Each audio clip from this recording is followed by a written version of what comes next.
The phone call came on a rainy Sunday afternoon as I was helping Grandma Rose with her weekly crossword puzzle. My sister Vanessa's voice was overly cheerful, almost rehearsed. "Hey, Alex. Just finalizing details for our trip to Evergreen Lodge. Next month. Listen, we've been talking, and we think Grandma should probably sit this one out. The hiking trails would be too difficult for someone her age, and the altitude might affect her health. It's really in her best interest, you know. We're thinking of her well-being. Before we jump back in, tell us where you're tuning in from, and if this story touches you, make sure you're subscribed, because tomorrow I've saved something extra special for you." I glanced at my 78-year-old grandmother across the kitchen table, her nimble fingers adjusting her reading glasses as she penciled in another answer with perfect penmanship. The same grandmother who had climbed all 354 steps of the lighthouse with me just last month, pointing out rare seabirds along the way.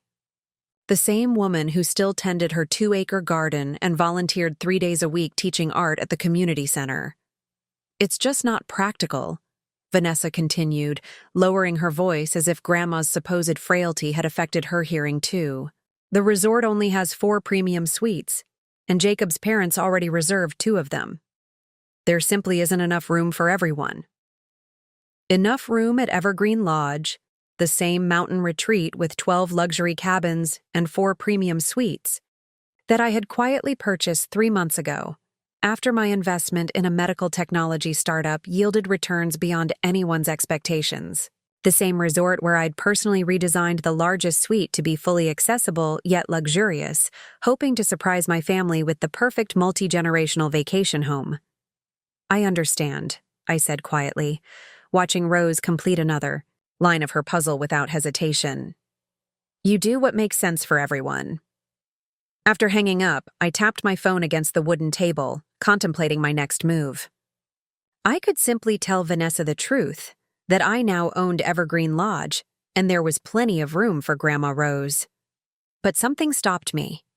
This wasn't the first time my sister and her husband had conveniently excluded Rose from family gatherings. Last Christmas, they claimed their house wasn't elder-friendly, despite Rose living independently in a 2-story home. For my niece Zoe's ballet recital, the invitation mysteriously arrived the day after the performance. The pattern had been building for years, subtle exclusions always wrapped in the guise of concern. Maybe it was time I understood exactly what my sister and her husband really thought about Grandma when they believed no one was listening. Rose looked up, her keen blue eyes missing nothing. "Vanessa doesn't want me on the family trip," she stated matter-of-factly.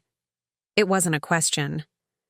I hesitated, never having been able to hide anything from this woman who'd raised me after my parents died. "She's concerned about the altitude and hiking trails. Says it might be too much for you." Rose snorted, a sound incongruous with her elegant appearance. "The same altitude where I lived for 30 years before moving here to help raise you two? The same trails I hiked with your grandfather well into his 80s? She shook her head, silver bob swinging with the movement. That child always was a terrible liar. The hurt in her eyes, quickly masked with dignity, solidified my decision. "Maybe it's for the best," I said carefully. "I hear the weather can be unpredictable there this time of year." Rose studied me with the same penetrating gaze that had seen through my childhood fibs about missing homework. "Alexander James Bennett, what are you planning?" "Nothing, Grandma," I smiled innocently. "Just agreeing with my big sister for once. I hadn't always been wealthy, far from it. When my parents' small plane crashed in the Cascades, Rose left her beloved mountain home and teaching career to raise her 2 orphaned grandchildren in the city. We lived modestly on her teacher's pension and the small insurance payout, with Rose working part-time at the library to make ends meet. She never let us feel deprived. Somehow, she stretched every dollar, making secondhand clothes feel like treasures, and turning camping trips in state parks into grand adventures. She attended every school event, helped with every project, and still found time to keep our family traditions alive, like Sunday dinners and summer stargazing. While Vanessa chafed against our reduced circumstances, constantly comparing our situation to her wealthier friends, I found comfort in Rose's steadfast presence. She taught me the value of resilience, creativity, and finding joy in simplicity, lessons that would later prove invaluable in my business ventures. When I received a partial scholarship to attend college, Rose insisted on covering the remaining costs, selling the antique pearls her mother had brought from Ireland, and picking up additional shifts at the library. "Education opens doors," she'd said firmly, brushing aside my protests. "Your grandfather and I always saved for this." After graduation, while I worked entry-level positions and began experimenting with app development in my spare time, Vanessa married Jacob Miller, whose family owned a successful chain of car dealerships across 3 states. Their wedding was lavish, their house in the exclusive lakeside neighborhood impressive. Gradually, Vanessa's visits to Rose's modest home became less frequent, her calls shorter. Grandma never complained, though I noticed how she would dress more formally when Vanessa and Jacob visited, how carefully she would select her words, as if being evaluated. The confident, wise woman who had shaped my character seemed to shrink slightly in their presence, becoming what they expected, a quaint, somewhat outdated relic. The real shift came after my health monitoring app caught the attention of investors. What had started as a project inspired by monitoring Rose's blood pressure evolved into a comprehensive platform that revolutionized patient care in rural areas. The buyout was substantial, life-changing, but I kept the details private, making only modest changes to my lifestyle. Rose was the only one who knew the full extent of my new financial reality. "Don't let money change who you are," she advised one evening as we sat on her porch swing. "But don't let false modesty prevent you from doing good with it either." I took her words to heart, establishing a foundation for rural healthcare access and quietly investing in sustainable businesses. When the opportunity to purchase Evergreen Lodge came up, the mountain retreat near Rose's former home that our family had visited once when my parents were alive, it felt like perfect symmetry. I envisioned family gatherings in the mountains Rose loved, a place to reconnect with our roots and create new memories. Now, watching my grandmother return to her crossword with dignified resignation, I knew the path forward wouldn't be simple confrontation. This required a more nuanced approach, one that might finally address the growing fissure in our family dynamic. I pulled out my laptop, opened my email, and began composing a message to the resort manager at Evergreen Lodge. It was time to plan. A family reunion that no one would ever forget, especially my sister. 3 days after Vanessa's call, I sat in my home office reviewing the detailed emails from Morgan Chen, the general manager at Evergreen Lodge. The renovation of the Eagle's Nest Suite, the resort's largest accommodation, which I'd specifically redesigned with Rose in mind, was complete. The expanded terrace now offered panoramic views of the mountain range, with a state-of-the-art lift chair discreetly installed alongside the stone steps for easier access if needed. "The accessibility features have been seamlessly integrated as requested," Morgan wrote. "Threshold-free entrances, elegant grab bars that look like design elements in the bathroom, and the adjustable height kitchen counters. Nothing reads as senior-focused, unless you know what to look for." Exactly as I'd wanted. Not because Rose needed all these accommodations, she was remarkably spry for her age, but because I'd planned for this suite to become a family gathering place for years to come. I believed in preparing for the future while celebrating the present. I sighed, looking at the family photo on my desk. It was taken 7 years ago at Rose's 71st birthday, before my financial situation changed, before Vanessa and Jacob's attitude toward Rose had crystallized into something approaching disdain. In the picture, we were gathered around a homemade cake, all smiles and genuine affection. Rose stood in the center, one arm around each of her grandchildren, her face radiating joy. When had things shifted so dramatically?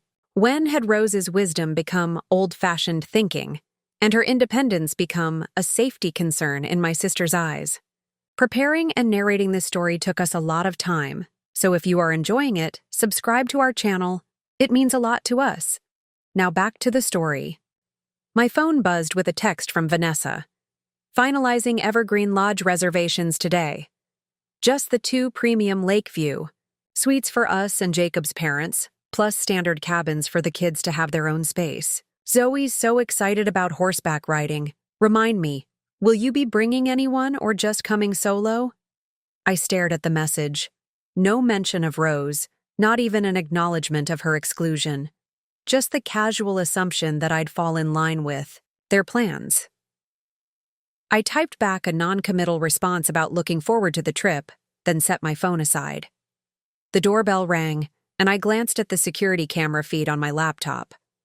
Rose stood on my porch, a cloth-covered basket in hand. Exactly. On time for our Tuesday lunch tradition. Rose had maintained this ritual since I'd moved into my own place after college. Every Tuesday, she'd arrive with something home-baked, and we'd share lunch and conversation. I'd kept the same appointment even during my startup's most chaotic days, sometimes taking calls from investors while helping her knead bread or chop vegetables. Perfect timing, I said, opening the door and inhaling the unmistakable scent of her famous rosemary focaccia. I was just wrapping up some work. Rose set the basket on my kitchen counter and began unpacking its contents. Unlike my sleek, professional-grade kitchen with its unused high-end appliances, Rose's modest kitchen produced culinary magic on a regular basis. "You're unusually quiet today," she observed, arranging sliced tomatoes from her garden on a plate. "Still bothered about Vanessa's call?" There was no point being evasive with Rose. Her emotional intelligence had always been razor-sharp. "I'm trying to understand when things changed," I admitted. "When did Vanessa start seeing you as a burden rather than a blessing?" Rose's hands stilled momentarily before she resumed her methodical preparation. "People often fear what awaits them, Alex. When Vanessa looks at me, she doesn't just see her grandmother, she sees a future version of herself that frightens her." "That's no excuse for how she treats you." "No," Rose acknowledged, "but understanding rarely comes from judgment." She passed me a plate. "Vanessa has always derived her sense of value from external things. Appearance, status, the approval of others. Jacob and his family have only reinforced that tendency." I took a bite of the focaccia, perfectly crisp on the outside, pillow soft within. "You're more generous than I would be." "Not generous. Realistic." Rose's blue eyes, so like my late father's, held a lifetime of earned wisdom. "I raised you both, but you became very different people. Vanessa seeks security in appearances. You find it in authenticity." The assessment was characteristically insightful. While I'd kept my lifestyle relatively unchanged after the windfall, still living in my comfortable but modest home, still driving the same reliable sedan, Vanessa had embraced the trappings of wealth through her marriage. Her social media showcased a carefully curated existence: designer clothing, exotic vacations, elaborately catered parties at their lakeside mansion. "Have you told her about buying the resort?" Rose asked, cutting through my thoughts. "No," I admitted. "I was planning it as a surprise for everyone, a place where we could gather as a family for years to come, close to your old hometown." Rosie nodded, understanding immediately what I hadn't explicitly stated, that I'd bought it partly for her, to reconnect her with the mountains she loved. "And now?" "Now I'm not sure," I said honestly. "Part of me wants to tell Vanessa immediately, prove her wrong about the lack of space excuse. But another part wants to understand the depth of the problem first," Rose finished for me. She took a thoughtful sip of her tea. "You were always the strategist of the family. Even as a child, you'd observe situations before acting." "I think I need to see how this plays out," I said slowly. "If I reveal ownership now, Vanessa will backpedal, make excuses. I won't learn anything and nothing will really change." "And what will you learn by keeping your secret?" Rose asked, not challenging but genuinely curious. Whether the sister I grew up with, the one who used to fiercely protect our family after Mom and Dad died, still exists somewhere beneath the facade she's created. Rose reached across the table and squeezed my hand, her grip still surprisingly strong. Just remember, dear one, that secrets have power. Make sure this one serves healing rather than harm. I nodded, recognizing as always the profound truth in her simple statement. This wasn't about embarrassing Vanessa or proving her wrong. It was about finding a path back to the family we had once been, before status and appearances had created walls between us. I think I need to witness what happens firsthand, I said finally, to understand exactly what we're dealing with. Rose's eyes twinkled suddenly with a familiar mischievous light that reminded me she hadn't always been the responsible guardian. She'd once been the young teacher who'd organized midnight stargazing expeditions for her students and challenged school board policies she found unjust. Well then, she said with the hint of a smile, I suppose we'd better start planning. My daily routine rarely varied. Up at 5:30 a.m. for a run along the river trail, back home to shower and start work by 7. As the founder of MediConnect, I still maintained hands-on involvement, despite having stepped back from day-to-day operations. After the acquisition, 3 days a week I mentored young entrepreneurs at the community business incubator I'd founded. Tuesdays were reserved for lunch with Rose. Thursdays I volunteered teaching coding at the local high school. My colleagues often remarked on this predictability, suggesting I should enjoy my success more with exotic trips or luxury purchases. But stability was a choice, not a limitation. After growing up with the profound instability of losing both parents at 12, I found comfort in rhythms and routines. That Thursday morning, I arrived at my downtown office earlier than usual. The space was modest compared to what I could afford. An open-concept loft in a renovated factory building with exposed brick walls and large windows overlooking the river. I'd kept the same office since the early days of my startup, expanding into adjacent spaces as the company grew rather than moving to glossier headquarters.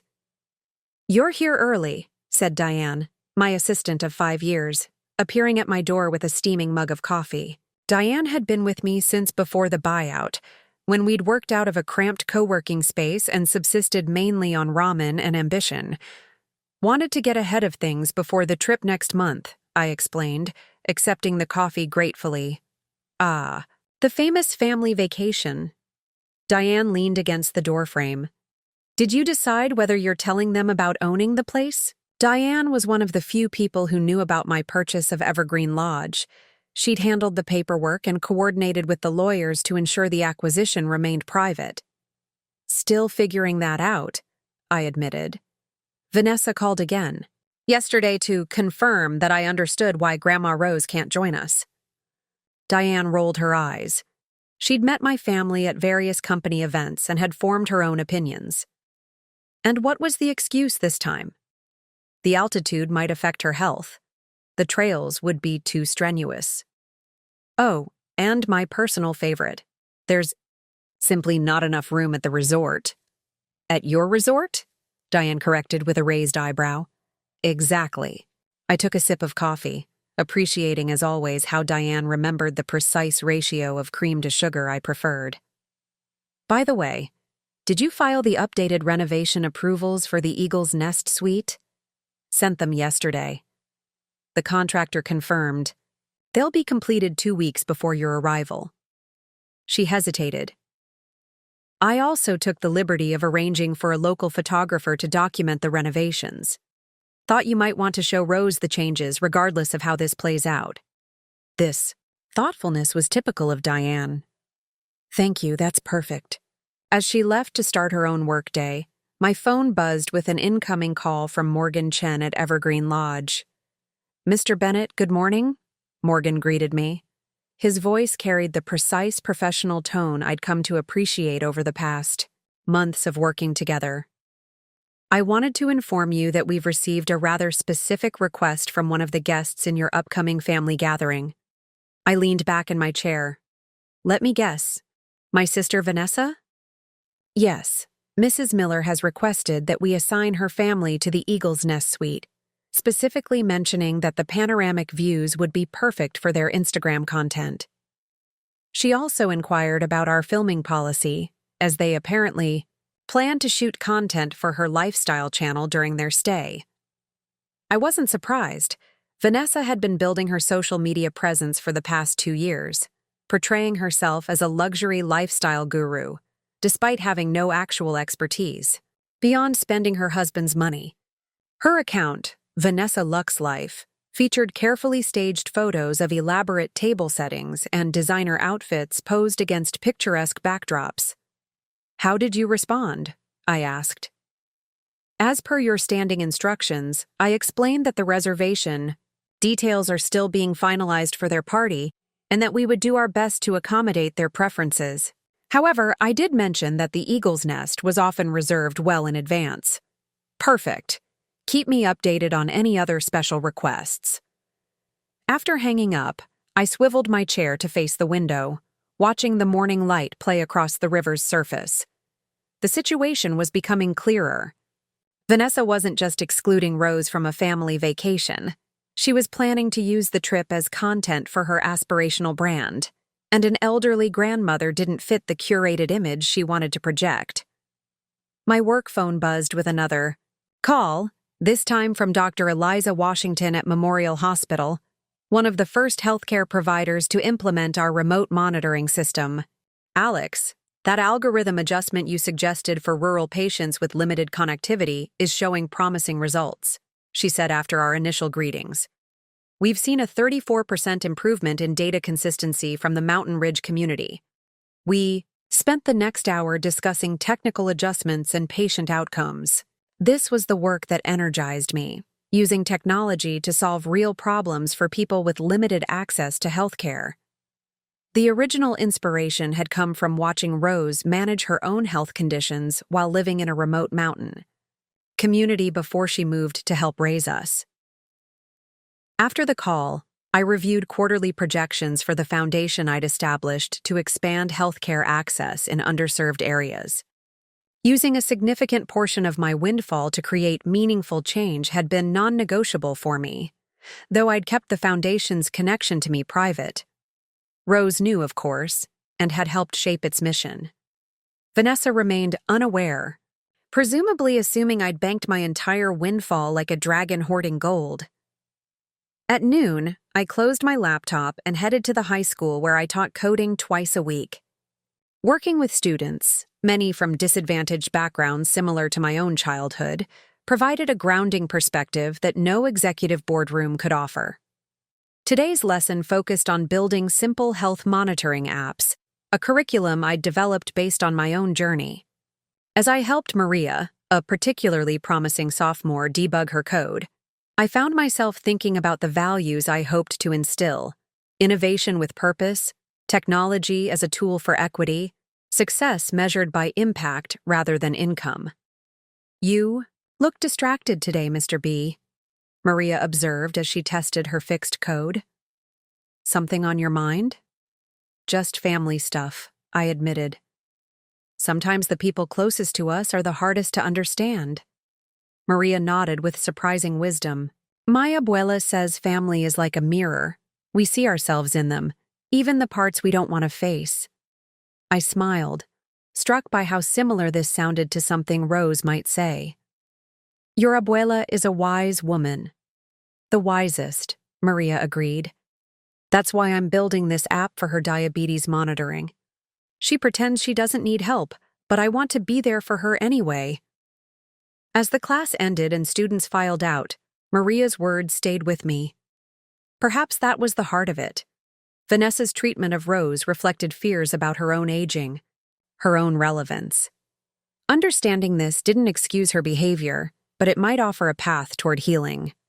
I checked my watch, just enough time to stop by Rose's house before my next meeting. If we were going to move forward with this plan, there were details to discuss and preparations to make. Rose's modest, 2-story craftsman sat on a tree-lined street just 10 minutes from my office. She'd purchased it after selling her beloved mountain home using the remaining funds to establish college accounts for Vanessa and me. The house was smaller than her previous place, but meticulously maintained, with a wraparound porch and a garden that had become the neighborhood showcase. Found her in that garden, kneeling beside a bed of late summer vegetables, her wide-brimmed hat shielding her from the midday sun. Despite my offers to hire help, Rose insisted on tending her garden herself, claiming it kept her limber and connected to the earth. Twice in 1 week, she remarked without looking up, somehow always aware of my presence before I announced it. To what do I owe this pleasure? Thought we should talk through some details about the trip, I said, settling onto the nearby garden bench. If we're going to do this, we need a plan. Rose sat back on her heels, removing her gardening gloves. Her hands showed the honest markers of age, liver spots and prominent veins, but remained strong and capable, the nails neatly trimmed and cleaned despite her work in the soil. I've been thinking about that, she said, rising with the fluid motion of someone half her age to join me on the bench. Are you certain this is the right approach? Perhaps simply telling Vanessa the truth would be simpler? When has anything ever been simple with Vanessa? I countered gently. Rose sighed, acknowledging the point. You two were always so different, even as children. Such a mystery how two siblings raised in the same home can become such different people. The observation sparked memories of our childhood after the accident, and I found myself reflecting on the divergent paths Vanessa and I had taken. I was 14 and Vanessa 16 when the police officers came to our door with news of the plane crash. I remembered with perfect clarity how Rose had arrived the next day, her face bearing the double grief of losing her son and having to tell his children they were now orphans. She'd gathered us in our parents' living room, her voice steady, despite her pain. This is unimaginable, she'd said, holding our hands in hers. And I won't insult you by saying everything will be okay. Right now, nothing is okay. But we will face this together, as a family. Your grandfather and I will be here for you, always, too. Months later, Grandpa John suffered a massive stroke, leaving him partially paralyzed and unable to help with our care. Without hesitation, Rose sold their beloved mountain home, the place they'd planned to spend their retirement, and moved to the city to raise us. At 55, instead of enjoying the freedom of an empty nest, she became a parent again. Vanessa. And I responded differently to the trauma. I withdrew into books and computers, finding comfort in systems and code that followed logical rules, unlike the chaotic unpredictability of life. Vanessa turned outward, desperately seeking connection and validation from peers, trying to rebuild the sense of security she'd lost. Remember how Vanessa struggled that first year? Rose asked, as if following my thoughts. How she'd come home with those new friends, the ones with the expensive clothes and cars? I nodded. Vanessa had gravitated toward the wealthiest students at our new school, becoming almost desperate for their acceptance. She cried for 3 days when she wasn't invited to Brittany Whitmore's Sweet 16, I recalled. Said it was because we couldn't afford the right clothes or to reciprocate with similar parties. What Vanessa needed was stability and acceptance, Rose said. She found a version of it in social status. It wasn't healthy, but it was how she coped. The pattern had continued through high school and college. While I found purpose in developing my technical skills and building something meaningful, Vanessa sought security through social climbing and eventual marriage into the Miller family. With their generations of wealth and country club memberships, Jacob's family gave her the financial security she craved, Rose continued.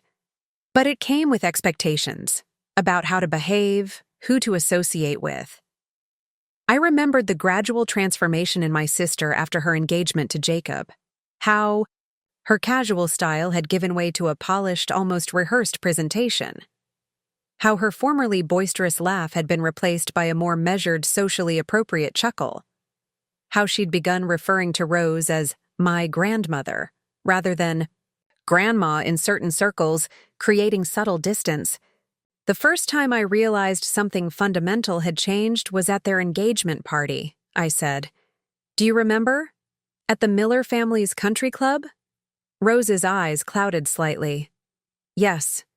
When Jacob's mother asked about my background and Vanessa jumped in to say I'd been in education rather than letting me explain I'd been a public school science teacher for 30 years.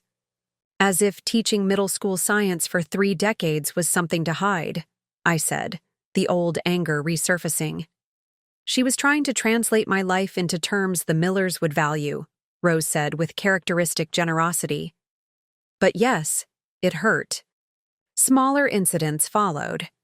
Vanessa forgetting to mention Rose's Master Gardener certification when her in-laws admired the landscape design at her home, neglecting to invite Rose to events where Jacob's family would be present, gradually excluding her from meaningful family moments under various pretexts. What bothers me most, I admitted, is how she's rewriting our history. Last month, she told Jacob's sister that we summered in Europe as children because our parents believed in cultural education. We went camping in state parks, Rose. We were happy with hot dogs and ghost stories, not grand tours of European capitals. People often reshape their pasts to align with their desired present, Rose observed. The danger comes when they begin to believe their own revisions. The back door opened, and Mrs. Abernathy, Rose's neighbor of 15 years, poked her head out. Rose, there you are. I've brought that book on Japanese maples we discussed, and some of my cucumber sandwiches for your lunch. Wonderful, Edith. Alex is here too. Come join us, Rose called back. Mrs. Abernathy, a retired librarian with a crown of white curls, beamed at me as she made her way carefully down the porch steps with her walking stick. Alex Bennett, twice in 1 week, what a treat. I've been meaning to ask you about that health app your company makes. My doctor keeps insisting I need it. As we moved to the shade of Rose's maple tree for impromptu cucumber sandwiches and iced tea, I was struck again by the authentic community Rose had built around herself. Her neighbors genuinely valued her, seeking her gardening advice and medical recommendations, inviting her to community events, checking on her not out of obligation, but out of real affection. This was what Vanessa failed to see, that Rose wasn't a fragile relic to be managed, or an inconvenient reminder of less affluent times, but a vibrant, valued individual with meaningful contributions still to make. It strengthened my resolve to proceed with our plan. This wasn't just about exposing Vanessa's attitude toward Rose. It was about helping my sister rediscover what really mattered before she lost touch with it entirely. The turning point in my financial life came 4 years ago, though its seeds were planted much earlier. During my senior year of college, I'd developed a basic health monitoring app specifically for Rose, who had been diagnosed with hypertension. The app allowed her to track her blood pressure, medication schedule, and symptoms, sending weekly reports to her doctor. It was a simple tool created out of necessity and love. Rose had always been diligent about her health, but her doctor wanted more consistent monitoring than her handwritten logs provided. The interface was deliberately straightforward, designed for someone who hadn't grown up with technology. "This is remarkable, Alex," her doctor had commented during a routine appointment I'd accompanied her to. "Most monitoring apps are either too complex for older patients or too simplistic to provide meaningful data. Have you considered developing this commercially?" I hadn't. At the time, I was focused on finishing my computer science degree and securing a stable job that would allow me to help Rose financially after all she'd done for us. But the doctor's comment planted a seed that would germinate slowly over the next few years. After graduation, I took a position with a mid-sized tech company, writing code for inventory management systems. The work was steady but uninspiring, a paycheck, not a passion. Evenings and weekends, I continued refining the health monitoring app, incorporating Rose's feedback and expanding its capabilities. The real catalyst came when Rose's childhood. Friend Eleanor was diagnosed with early-stage Parkinson's while living in a remote mountain community 2 hours from the nearest neurologist. During one of our Sunday calls, Eleanor mentioned the challenges of consistent symptom tracking and medication management without regular access to her healthcare team. I wish I had something like Rose's app, she said. But I suppose these things aren't made for old ladies in the mountains. That night, I couldn't sleep. I kept thinking about the millions of people in rural or underserved communities who lacked consistent access to healthcare monitoring. By morning, I had the outline of a business plan. 6 weeks later, I quit my job and launched MediConnect with my savings and a small loan from a local credit union. The early days were brutal. 18-hour workdays, ramen noodles for breakfast and dinner, pitching to investors who couldn't see the potential in healthcare technology focused on underserved populations rather than affluent urban markets. Rose believed in me unwaveringly, testing each iteration of the platform and connecting me with her network of older friends who provided invaluable feedback. Our breakthrough came in the third year when Dr. Eliza Washington, a physician working with rural communities, implemented MediConnect in a pilot program across 3 counties. The results were immediate and compelling: 30% reduction in missed appointments, 45% improvement in medication adherence, and a significant decrease in preventable hospitalizations. Suddenly, investors who had dismissed us were calling daily. Healthcare systems wanted partnerships. Tech publications were requesting interviews. Within 6 months, we secured major funding that allowed us to expand nationwide. The acquisition offer came from Horizon Health Systems, a company I respected for their commitment to healthcare equity. The terms were beyond anything I had imagined. $75 million upfront, with performance bonuses that could double that figure over 5 years if certain implementation milestones were met. I remember sitting in my small apartment the night after receiving the offer, completely overwhelmed. My first call was to Rose. "I don't know what to do," I admitted, still in shock. "It's more money than I can comprehend." Rose was quiet for a moment before responding.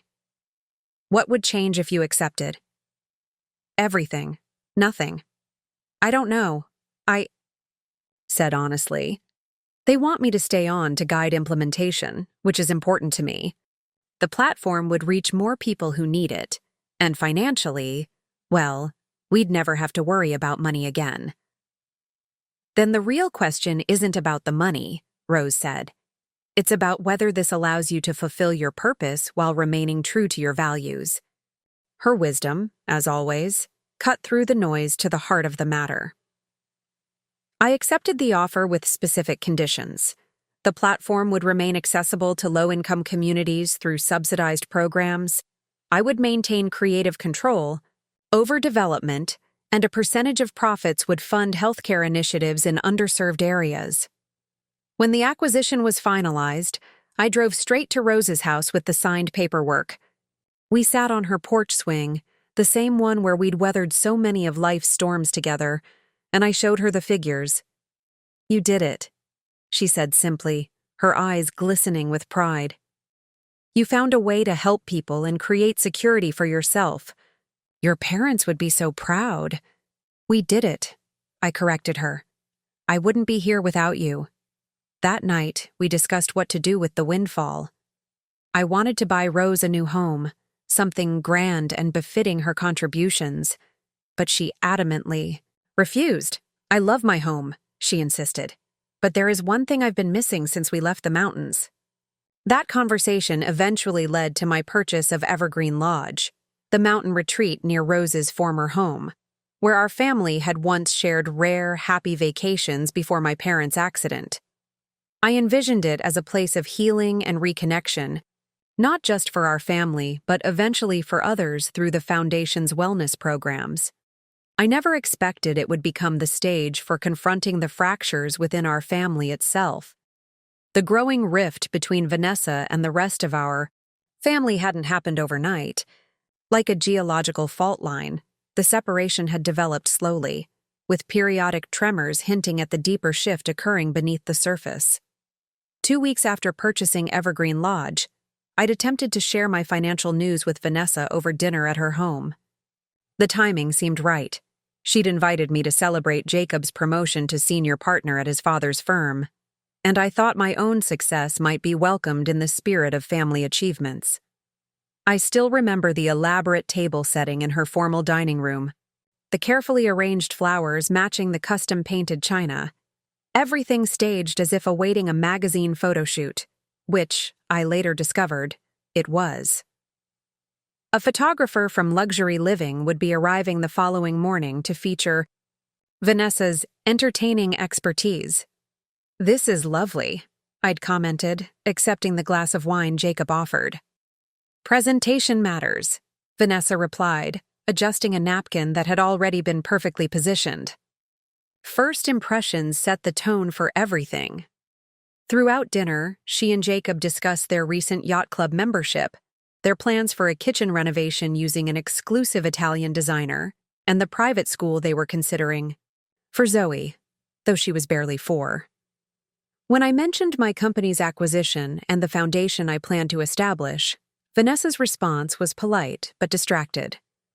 "That's wonderful, Alex," she said, though her eyes were focused on rearranging a flower that had shifted slightly in the centerpiece. "I always knew you'd do well with your little app thing. Maybe now you can finally move to a better neighborhood and update your wardrobe. Jacob's tailor is absolutely miraculous. He could transform your look." "My neighborhood suits me fine," I'd replied, increasingly uncomfortable with the direction of the conversation. "And the acquisition isn't about changing my lifestyle. It's about expanding healthcare access to underserved communities." Vanessa had smiled indulgently, the way one might at a child's naive idealism. "Of course your charity work is admirable, but there's nothing wrong with enjoying success too. Look at Jacob's parents. They give generously to the symphony and still maintain 3 homes. When I mentioned I'd purchased Evergreen Lodge with plans to make it a family gathering place, her interest finally piqued. "The resort near Bear Creek Mountain? The exclusive one?" Her eyes widened slightly. "That's unexpected. We should plan a trip there. Jacob's been saying we need more content of Zoe enjoying outdoor activities for his firm's family-friendly rebrand." Not once did she suggest including Rose in these plans, despite our grandmother's deep connection to the mountains and her love of the lodge from our childhood visits. The pattern continued and intensified over the following years. Vanessa's social media presence grew, showcasing an increasingly lavish lifestyle carefully curated for maximum envy generation. Family events became photo opportunities, with seating arrangements and activities designed for aesthetic appeal rather than meaningful connection. Rose's role in these gatherings diminished steadily.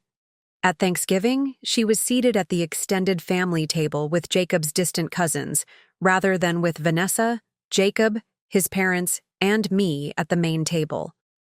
For Zoe's birthday celebration, Rose was invited to the family brunch, but not the main event at the Children's Museum, which Vanessa explained was limited capacity. Each exclusion came wrapped in plausible deniability.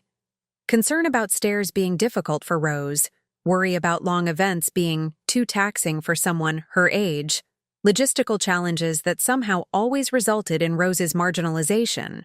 What troubled me most was watching Rose gradually accept this treatment, adjusting her expectations downward with each disappointment. She never complained, never confronted Vanessa, but I noticed how she began preparing for family gatherings differently, rehearsing topics she thought would interest the Millers, dressing more formally, bringing more expensive gifts as if trying to justify her presence. "You don't need to try so hard," I told her, after watching her spend an entire morning preparing an elaborate French dessert for one of Vanessa's dinner parties, only to have it relegated to the kitchen while a catered selection was served to the guests. "I know," she'd said, her smile not quite reaching her eyes, "but it matters to Vanessa how things appear, and I don't want to embarrass her." The fact that Rose, the woman who had sacrificed her own dreams to raise us, who had shaped us with love and wisdom, could ever be considered an embarrassment felt like a fundamental perversion of family values. Last Christmas had marked a particularly painful milestone in this ongoing estrangement. Vanessa had hosted the holiday at her home, inviting the entire extended Miller family plus selected friends she deemed socially valuable. When I asked about Rose's invitation, Vanessa had sighed dramatically. We're having construction done on the guest bathroom, so accessibility is an issue. And honestly, Alex, these events can be overwhelming for someone Grandma's age. All the noise and activity. It's really in her best interest to have a quiet Christmas.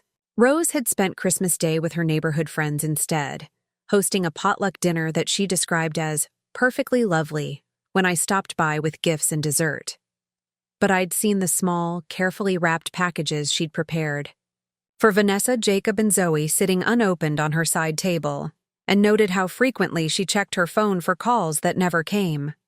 That night, I'd made a silent promise that next Christmas would be different. The plans for a summer family gathering at Evergreen Lodge had been my first step toward fulfilling that promise, an opportunity to rebuild connections in a place of significance to our family history. Now, with Vanessa's explicit exclusion of Rose from those plans, the fault line in our family had widened into an unmistakable chasm that could no longer be ignored or papered over with polite excuses.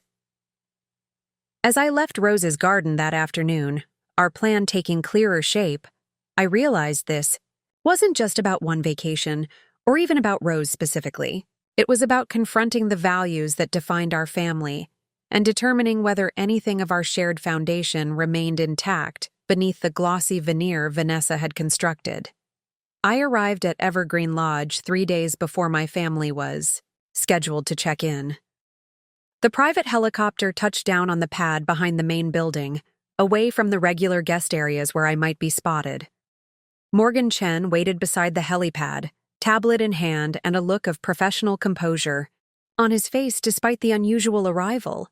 "Welcome back, Mr. Bennett," he greeted me as I stepped onto the gravel path. "Everything is prepared according to your specifications." "Thank you, Morgan. And please, it's just Alex when we're not in front of other guests." He nodded, falling into step beside me as we walked toward the rear entrance of the main lodge. "Your suite is ready, and I've briefed the key staff members as you requested. Only the department heads know your connection to the property. Everyone else believes you're a visiting consultant conducting a service quality assessment." The mountain air was invigorating, crisp with pine and wildflowers. Evergreen Lodge sat at 8,500 feet, nestled in a valley surrounded by dramatic peaks and pristine wilderness. The property sprawled across 50 acres, with the main lodge housing the restaurant, spa, and central gathering spaces, while 12 luxury cabins and 4 premium suites occupied secluded spots with strategic views. "Any changes to my family's reservations?" I asked as we entered through the staff corridor. "None. Your sister's party is still scheduled to arrive at 2 p.m. on Friday. They've confirmed 2 premium suites, the Aspen and the Pinecrest, plus 2 standard cabins for the children, and nanny. And the Eagle's Nest? Officially listed as unavailable due to maintenance upgrades, as you suggested. Mrs. Miller has made 3 separate inquiries about its availability since her last call, each time emphasizing her social media partnership opportunities for the resort. I wasn't surprised.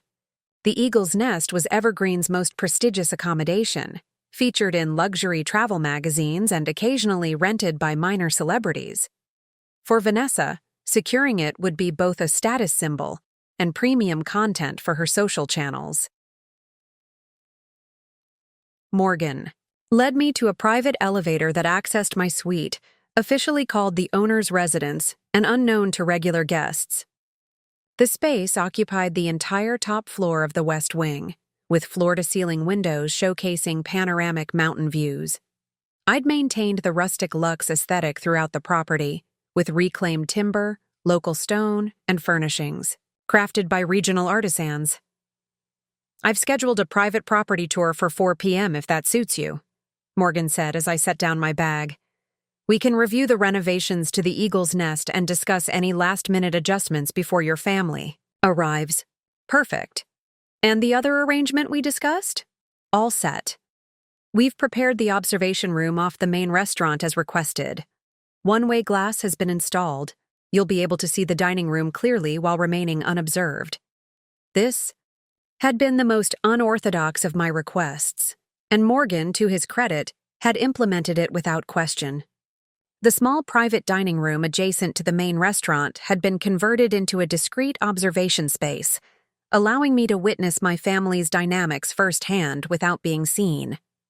It felt somewhat deceptive, but I needed unfiltered truth to see how Vanessa and Jacob behaved when they thought no one who mattered to them was watching.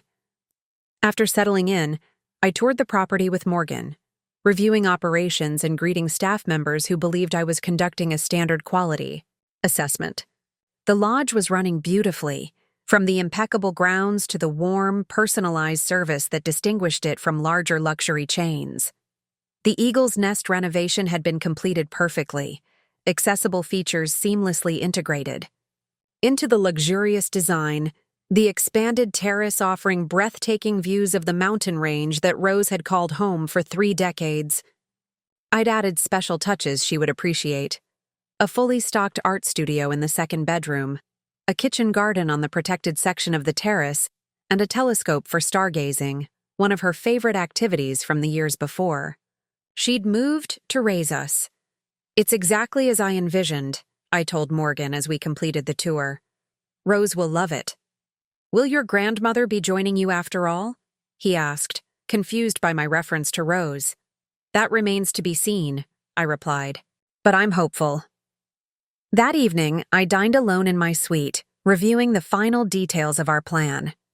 Rose and I had agreed that she would remain at home for now, waiting for my assessment of the situation before potentially joining me. If Vanessa's exclusion was truly based on practical concerns about the resort's accommodation of older guests, our preparations would address those concerns. If, as we suspected, other motives were at play, a different approach would be necessary. The following afternoon, I positioned myself in the observation room as my family arrived. Through the one-way glass, I had a perfect view of the main lobby where Morgan would personally handle their check-in. I felt a momentary twinge of discomfort at this clandestine observation, but reminded myself of its purpose, not voyeurism, or gathering ammunition, but understanding the true nature of the problem we were facing as a family. At precisely 2:07 p.m., they entered. Vanessa first, immaculately dressed in hiking attire that had clearly never seen a trail, designer sunglasses perched on her perfectly highlighted hair. Jacob followed, talking intently on his phone while gesturing for the bellhop to handle their numerous bags.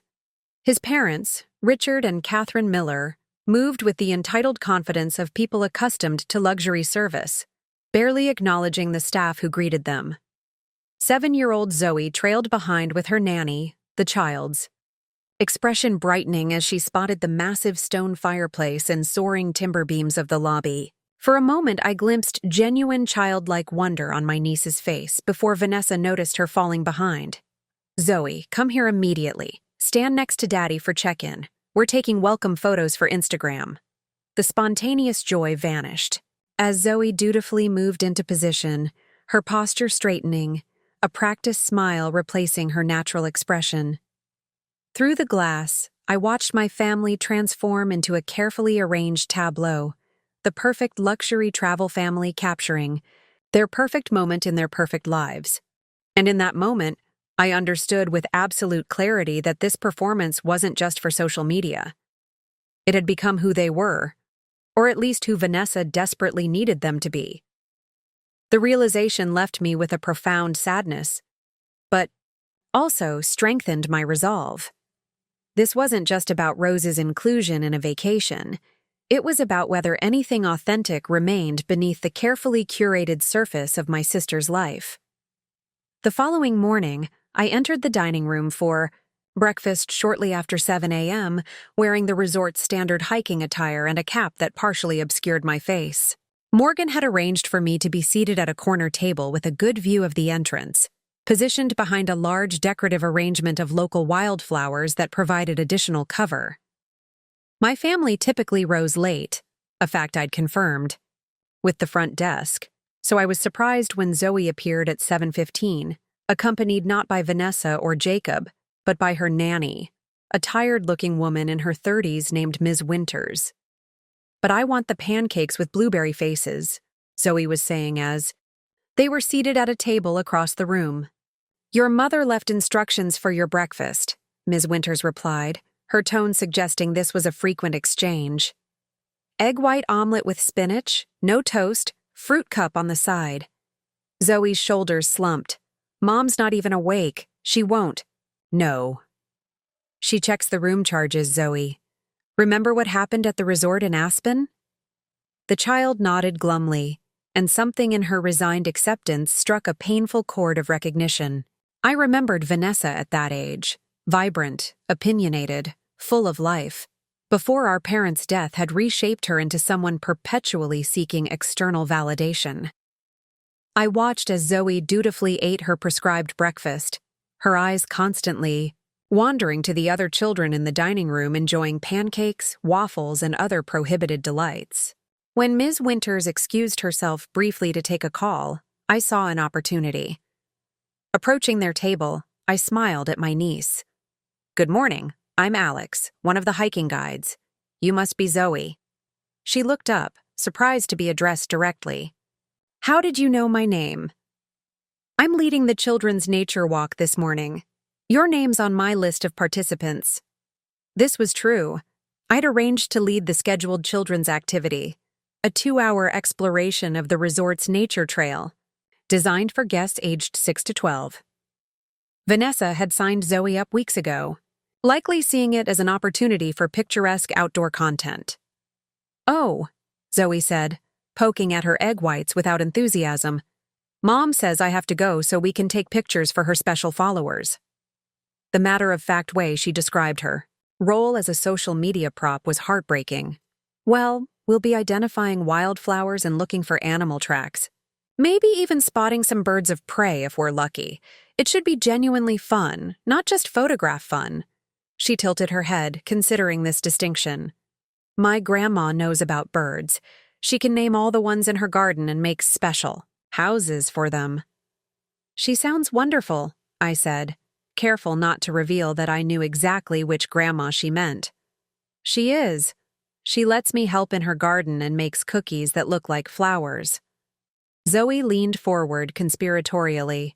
"She was supposed to come on this trip, but Mom said there wasn't enough room and Grandma is too old for mountains." "Too old for mountains?" I repeated, unable to keep the surprise from my voice. "That's what Mom said. But I don't think it's true, because Grandma Rose climbs the big ladder to clean her gutters, and that's super high up." Ms. Winters returned, looking alarmed to find a stranger chatting with her charge. "Can I help you?" Just introducing myself. "I'm Alex, the guide for today's nature walk." Her expression relaxed. "Of course. We're looking forward to it, aren't we, Zoe?" Zoe nodded, though with noticeably less enthusiasm than she'd shown when discussing Rose. As I returned to my table, I heard her ask Ms. Winters, "Why isn't Grandma Rose allowed to be in the mountains? Is there a special rule about old people here?" I couldn't hear the nanny's response, but the question itself confirmed what Rose and I had suspected. Vanessa's excuses about altitude concerns and lack of accommodation were exactly that. Excuses masking her real reasons for excluding Rose. At 9:30, I met the children's group at the trailhead, dressed in full hiking guide attire with the resort logo. 6 children had been signed up for the morning activity, including Zoe, who arrived precisely on time with Ms. Winters.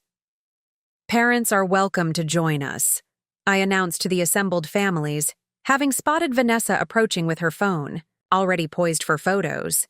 "Oh, I'll just stay for a few pictures at the beginning," she said, adjusting Zoe's hat to a more photogenic angle. "I have a spa appointment at 10. For the next 2 hours, I led the children along the gentle nature trail, teaching them to identify local flora, discover animal tracks, and spot birds soaring above the valley. Away from her mother's scrutiny, Zoe transformed, asking intelligent questions, enthusiastically examining pine cones and rock formations, volunteering to help the younger children across small streams. "My grandma taught me about this flower," she said at one point, carefully touching the delicate petals of a columbine. "It's Colorado's special flower. She has them in her garden." Your grandma sounds very knowledgeable, I said, crouching beside her. She knows everything about plants and animals. She used to be a science teacher before she took care of my mom and uncle when they were kids. Zoe looked up at me with serious eyes. Uncle Alex says Grandma Rose is the smartest person he knows, and he's super smart because he invented a special medical thing. I felt a surge of emotion at hearing how Rose and I featured in Zoe's understanding of her family. Not as embarrassing. Connections to be minimized, but as people she was genuinely proud to be related to. You must miss your grandma and uncle on this trip, I suggested gently. She nodded. Mom says Uncle Alex is too busy with work stuff to come and Grandma Rose is too old for mountains, but I don't think that's really true. What do you think is the real reason? Zoe considered this with surprising thoughtfulness for a 7-year-old. I think Mom doesn't want Grandma to see her pretending. Pretending? Mom is different when Grandma's around. Less shiny. More like a regular mom. She shrugged, struggling to articulate complex dynamics with her limited vocabulary. I like when she's regular mom best. As we returned to the lodge, Zoe's innocent observations echoed in my mind. Through her eyes, I glimpsed a truth that offered an unexpected bridge. Perhaps Vanessa herself was trapped in the performance she'd created. A glossy facade that had become increasingly difficult to maintain. Maybe somewhere beneath the designer clothes and curated social media presence, my sister still existed. The real Vanessa who had once built fairy houses with Rose in the garden and climbed trees with me on summer evenings. The question was whether she could find her way back to that authentic self, or if the performance had permanently replaced the person. By the third evening of my family's stay, I had witnessed enough to confirm my suspicions. Through careful observation in the dining room, strategic positioning during resort activities, and conversations with staff, a clear pattern had emerged. Vanessa and the Millers weren't simply enjoying a mountain vacation, they were performing. Documenting every carefully staged moment for her growing social media audience. The Aspen and Pinecrest suites are lovely, Vanessa had complained loudly to the concierge within my earshot. But I specifically requested information about the Eagle's Nest. It's featured in all the luxury travel magazines, and my followers expect the very best content. The concierge had politely explained again that the Eagle's Nest was unavailable, prompting Catherine Miller to remark that some people simply don't understand how influential Vanessa's platform has become. What troubled me most wasn't their entitled attitude toward the staff, though that was concerning, but how Zoe was being molded within this environment. My niece was required to change outfits multiple times daily for different photo opportunities, her natural behaviors constantly corrected to maintain the perfect family image. No, darling, hold the hot chocolate like this, I'd overheard Vanessa instructing during an elaborate photo setup by the fire pit. And remember to smile naturally, not with your teeth showing too much. We want cozy contentment, not childish excitement. The moment the photos were completed, Zoe's barely touched hot chocolate was taken away, too many calories before dinner, while Jacob immediately returned to work calls and Vanessa reviewed the images, selecting filters and composing captions. It was time for the next phase of our plan. I called Rose that night from my suite. They've been here 3 days and your name hasn't been mentioned once except by Zoe, I told her. Tomorrow night is their big anniversary dinner for Jacob's parents, the entire Miller family plus some connections they've made at the resort. Vanessa has been planning it all week. And you think that's the right moment? Rose asked, her voice carrying both hesitation and resolution. Yes. Morgan has arranged everything as we discussed. The private dining room has been prepared for their party of 12. I'll make my appearance during the appetizer course, after they've settled in, but before they're too far into the evening. I wish I could see their faces, Rose said with a hint of her characteristic mischief. About that, I said carefully. There's been a change of plans. I'm sending the helicopter for you tomorrow morning. Silence greeted this announcement before Rose responded. Alex, we agreed I would wait until you'd assess the situation. I have assessed it. And it's worse than we thought. I explained what I'd observed about Zoe, knowing Rose's concern for her great-granddaughter would outweigh her personal hesitation. That poor child, Rose murmured. History repeating itself, in the worst way. Exactly. And that's why I think you need to be here for the revelation, not hiding behind me, not as an afterthought, but standing beside me as my equal partner in this intervention. Another pause, then Rose's voice, stronger now. You're right. Send the helicopter. It's time Vanessa remembered who we really are. As a family, all of us.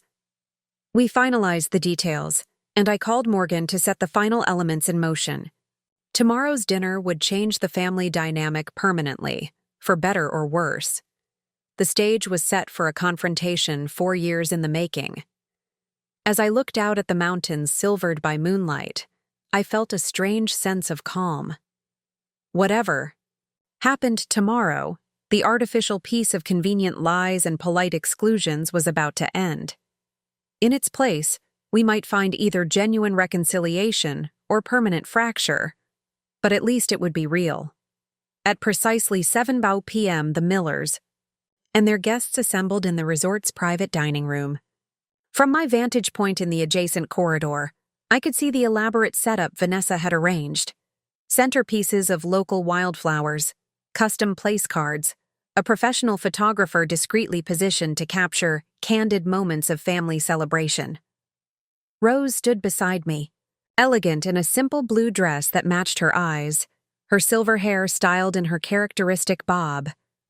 Despite her initial nervousness about the confrontation ahead, she projected calm dignity. Ready? I asked, offering my arm. She patted my hand. As I'll ever be. Remember, Alex, this isn't about humiliating Vanessa. It's about truth and healing. I know, I assured her, though part of me, the part still angry about years of slights and exclusions, had briefly entertained the satisfaction of a more dramatic reveal. We waited until Morgan signaled that the first course had been served, then made our entrance. The private dining room fell silent as we appeared in the doorway, conversations halting mid-sentence, forks suspended in air. Vanessa's face transformed in stages, initial confusion at the unexpected interruption, shock at recognizing me, and finally, complete disbelief as she registered Rose's presence. Alex? She managed, her voice strangled. Grandma, what are you doing here? Jacob looked equally stunned while his parents exchanged glances of aristocratic disapproval at the interruption. The other guests, apparently business associates, shifted uncomfortably, sensing the sudden tension. Good evening, everyone, I said calmly. I hope you're enjoying your stay at Evergreen Lodge. Catherine Miller recovered first, social training overriding her surprise. Alex, what an unexpected surprise. We didn't realize you were vacationing here as well. Not vacationing, I clarified. Working. You see, I own Evergreen Lodge. The silence that followed was absolute until Richard Miller broke it with an awkward laugh. Surely you mean you've booked the lodge, not that you own it. No, Richard. I purchased Evergreen Lodge 3 months ago as part of the Reynolds Hospitality Group, my private investment portfolio. Vanessa's face had drained of color. That's impossible. This property is worth millions. 8 million, to be exact, I said. Plus another 2 million for the renovations I've overseen, including the complete redesign of the Eagle's Nest suite specifically with Rose in mind. All eyes turned to Rose, who stood straight-backed and serene beside me. The suite with the accessibility features you claimed weren't available at this resort, I continued, addressing my sister directly. The altitude you claimed would be dangerous for a woman who lived at this elevation for 30 years? The lack of space in a resort with 16 separate accommodations? I didn't know, Vanessa stammered. If you'd told me, would it have made a difference? Rose interjected gently, her first words since entering. Would knowing about Alex's financial situation have changed how you see me, Vanessa? Zoe, who had been silently watching this exchange with wide eyes, suddenly pushed back her chair and ran to Rose, wrapping her arms around her great-grandmother's waist.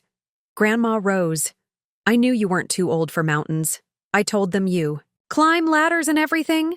Rose embraced her, momentarily setting aside the tension to focus on her great-granddaughter. Hello, my butterfly. I've missed you. You can sit next to me, Zoe announced, taking Rose's hand and tugging her toward the table. I saved you some bread even though we're not supposed to eat it. This innocent action, this genuine, unperformed moment of connection, seemed to puncture the artificial atmosphere more effectively than any accusation could have. Vanessa looked from her daughter to her grandmother, then to me, her carefully constructed facade beginning to crumble as the magnitude of the situation sank in. Maybe, I suggested quietly, we should all sit down and have an honest conversation. For once. The next morning, I found Vanessa alone, on the main terrace, staring out at the mountains with a cup of coffee cooling beside her. She wasn't wearing makeup, something I couldn't remember seeing in years, and her hair was pulled back in a simple ponytail reminiscent of how she'd worn it in college, before the highlighted, camera-ready styles became her norm. Mind if I join you? I asked, approaching cautiously. The previous night's dinner had evolved from shocked confrontation to raw, emotional conversation, ending with no clear resolution, but a tacit agreement to continue the discussion after everyone had time to process. She nodded, not meeting my eyes. I took the chair beside her, both of us facing the spectacular view of sun-touched peaks and forested valleys. Where's Rose? She asked after a long silence, taking Zoe on an early bird-watching walk. Apparently, there's a blue heron that feeds in the small lake behind the property at dawn. Vanessa nodded again, a faint smile touching her lips. She used to take us bird-watching when we were kids. Remember those ridiculous binoculars that were too big for our faces? The ones Grandpa gave her for their anniversary, with her initials engraved on the side? The shared memory created a momentary bridge across the chasm between us. She still has them, uses them every morning in her garden. Another silence, more comfortable than the first, before Vanessa spoke again. Why didn't you tell me, Alex? About the money, about buying this place? It was the same question she'd asked repeatedly the night before, but her tone was different now, less defensive, more genuinely puzzled. Would it have changed anything? I countered gently. Would knowing I had money have made you see me differently? Include me more in your life? Treat Rose with more respect? She flinched slightly at the direct questions but didn't immediately deny their implications as she had during dinner. I don't know, she admitted finally. Maybe. Probably. She turned, to face me directly for the first time. And that's the problem, isn't it? That it would have mattered to me. The self-awareness in her statement surprised me. Yes, I agreed simply. That's exactly the problem. Vanessa ran a hand over her face, a gesture of exhaustion and surrender I'd never seen from my polished, camera-ready sister. When did I become this person, Alex? So obsessed with appearances that I'd exclude the woman who raised us? So focused on impressing strangers on the internet that I'd police my daughter's hot chocolate consumption for a photo op? It didn't happen overnight, I said, remembering Rose's wisdom about understanding rather than judgment. After Mom and Dad died, you found security in social acceptance, in fitting in with people who seemed untouched by tragedy. The Millers reinforced that pattern, and social media turned it into your career. My so-called career, she said with sudden bitterness. Do you know how exhausting it is? Constantly documenting, staging, filtering, creating this perfect life that doesn't actually exist while my real life passes by unlived. She gestured toward the mountains. I haven't actually looked at this view until this morning. Yesterday I took 17 photos of it for Instagram, but I never really saw it. This vulnerability, this glimpse of self-reflection, was more than I'd hoped for. It's not too late to change course, Vanessa, isn't it? I've spent years cultivating this image, this lifestyle. Jacob's integrated it into his firm's brand. His parents expect it. My followers expect it? She shook her head. I'm trapped in a life I created but don't want to live anymore. No one is trapped by expectations except those they choose to accept, I said, echoing words Rose had often shared during our own difficult times. The question is what you value more, external validation or authentic connection. Vanessa looked past me suddenly, her expression softening. I turned to see Rose and Zoe returning from their walk, hand in hand, Zoe chattering animatedly while Rose listened with genuine interest. The contrast between this natural interaction and the performed family moments I'd witnessed over the past days couldn't have been clearer. I want that, Vanessa whispered, watching them. I want my daughter to talk to me that way, excited, unfiltered, real, not posed and prompted and perfect. For the first time since arriving at Evergreen, I felt genuine hope that something fundamental might be changing in my sister. That beneath the carefully constructed facade, the Vanessa who had once built blanket forts with me during thunderstorms and picked wildflowers for Rose's birthday might still exist. Then it's time to start building something different, I said simply. 6 months after our confrontation at Evergreen Lodge, I stood on Rose's back porch, watching her teach Zoe how to transplant seedlings into the raised garden beds I'd built last month. The late autumn sunlight cast a golden glow over the scene, highlighting the identical expressions of concentration on their faces as they carefully patted soil around delicate young plants. Not too deep, butterfly, Rose instructed gently. The roots need room to spread out and grow strong.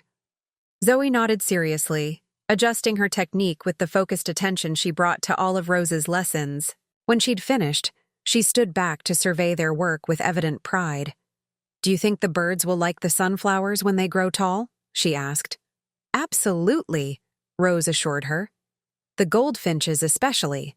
They'll perch right on the flower heads to eat the seeds. We should set up the camera to record them. Not for posting, Zoe clarified quickly. Just for us to watch. The distinction revealed how much had changed in the past months.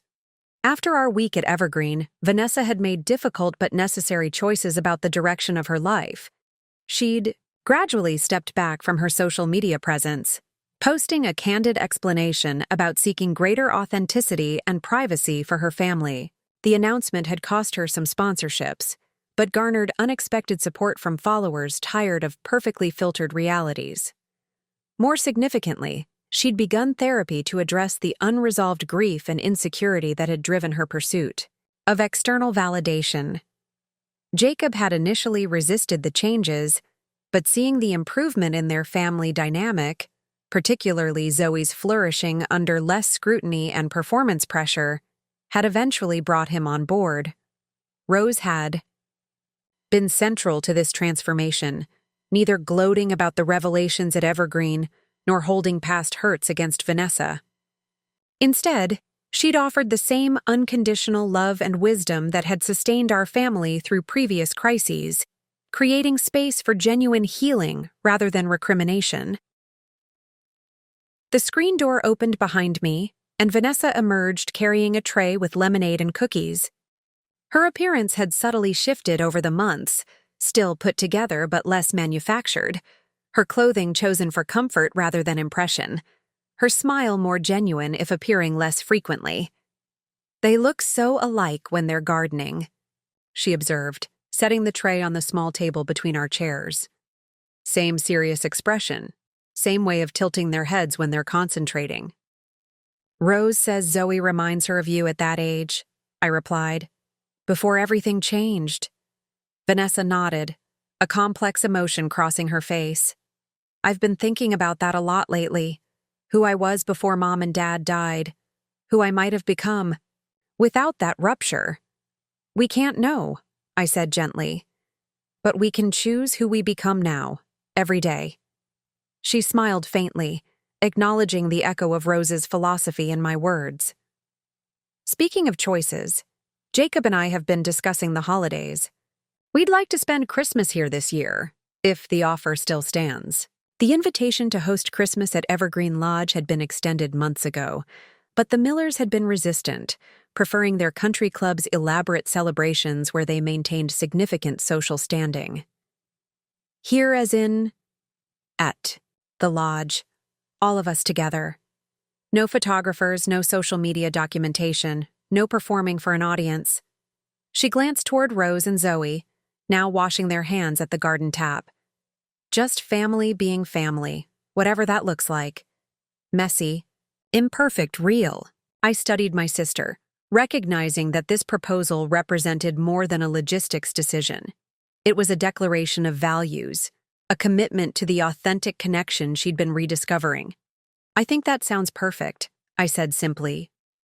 Later, that evening, as we gathered around Rose's dining table for our now regular Sunday dinner, I observed the subtle but profound shifts in our family dynamic.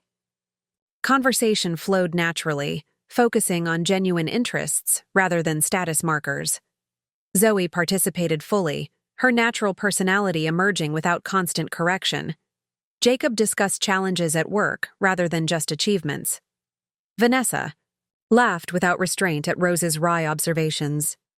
None of us were perfectly healed or transformed. Vanessa still occasionally slipped into old patterns of status consciousness. Jacob sometimes checked his phone too frequently.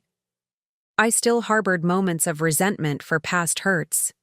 But we were engaged in the messy, ongoing work of authentic family connection, something no amount of money could buy and no curated image could replace.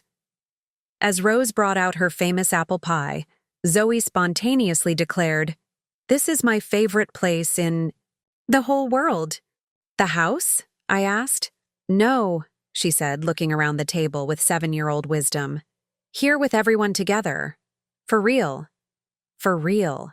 2 simple words that contained everything we'd been working toward, everything we'd nearly lost, and everything we were gradually reclaiming.